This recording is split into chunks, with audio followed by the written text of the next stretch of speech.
हे भयान चित्र आपल्याला दिसत जे आहे व्हिडिओच्या माध्यमातून, हे भयान वास्तव हे युरोप देशाचं आहे. काय प्रश्न निर्माण होतो ना माणसाच्या मनात. इतकी भयानक परिस्थिती. सूर्य नाराज आहे का? नैसर्गिक निसर्गाच्या मनात दुःख दिसून येत आहे. बेग राजा युरोप देशावर नाराज आहे.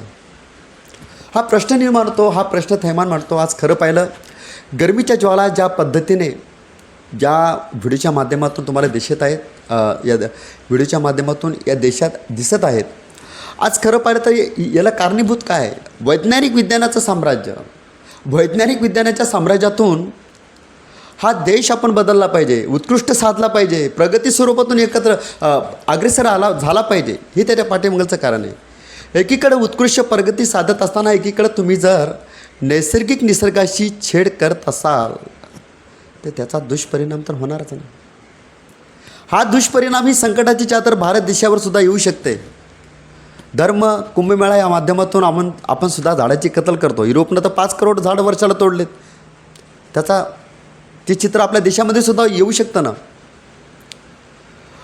छत्रपती शिवराय, बाबासाहेब आंबेडकर, फुलेशाह आंबेडकर, साहित्यरत्न नानाभाऊ साठेच्या नावाचा जयजयकार करून सरकार चालवणं सोपं आहे, पण तो विचार मनात जोपासून कर्तव्य सिद्ध करणं फार अवघड आहे. छत्रपती शिवाजी महाराज, आम्हाला सुद्धा माहिती आहे, भारत देशाला सर्वाधिक जास्तीत जास्त समुद्रकिनारा आहे.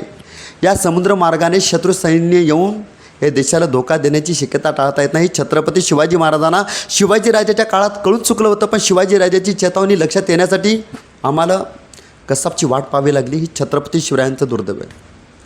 छत्रपती शिवाजी महाराजांना माहिती होतं समुद्रकिनारा धोका, म्हणून शिवाजी महाराजांनी या देशात सर्वप्रथम पहिल्या आरामाराची स्थापना केली. आरामारासाठी काय लागणार होतं? लाकडं लागणार होते. शिवाजी महाराजांनी मावळ्यांना काय वल्लं झाड तोडण्याचं परवानगी दिली नाही. शिवाजी महाराजांना सांगितलं वाळलेलं झाड तोडा, पण ते झाड कोणाचं याचा शोध घ्या, त्या शेतकऱ्याची परवानगी घ्या, त्याला योग्य तो मोबदला द्या, तेव्हा ते झाड तोडा. परंतु आता आपलं शासन रस्ता रुंदीकरण करायचा ना, तर रस्त्याच्या बाजूला दुतर्फा असलेली विशाल जुनाट वृक्ष तोडा आणि रस्ता रुंदीकरण करा. यामुळे काय होतं? पर्यावरण खातं धोक्यात येतं.